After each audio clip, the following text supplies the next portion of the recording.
দৃশ্যটি দেখুন, সালমান আগা ক্রিজের বাইরে দাঁড়িয়ে আছেন। ঠিক সেই মুহূর্তে বল যখন আসছে মিরাজের দিকে, তখনই সালমান আগা সে বল ব্যাট দিয়ে থামিয়ে দেন এবং এরপর তা তুলে দেন মিরাজের হাতে। সেখান থেকেই রান আউট করেন টাইগার ক্যাপ্টেন।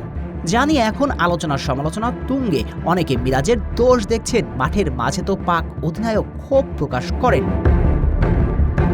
এসব নিয়েই এখন আলোচনা সমালোচনা চলছে, কিন্তু প্রশ্ন হচ্ছে টাইগার অধিনায়কের দোষটা কোথায়?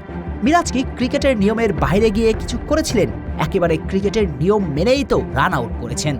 এছাড়াও একটু খেয়াল করুন, সালমান আগা প্রপিং ক্রিজের বাইরে, সেখান থেকে ক্রিজে ফিরে আসার আগেই মিরাজ বল নিয়ে রান আউট করতে পারতেন। কোনোভাবেই আগা ক্রিজে ফিরে আসতে পারতেন না। তখনই চতুরতার সঙ্গে এই কাজ করেন এই ব্যাটার।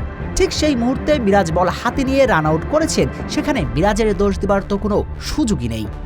ক্রিকেট ইতিহাসের এমন আউট নতুনও নয়। 2005 সালে ভারত বনাম পাকিস্তান সিরিজে ইনজামুল হক পপিং ক্রিজের বাইরে ছিলেন। ঠিক সেই মুহূর্তে মোহাম্মদ কাইফ থ্রো করলে ইনজামাম ব্যাট দিয়ে আটকিয়ে দেন ভারতীয় অধিনায়ক রাহুল।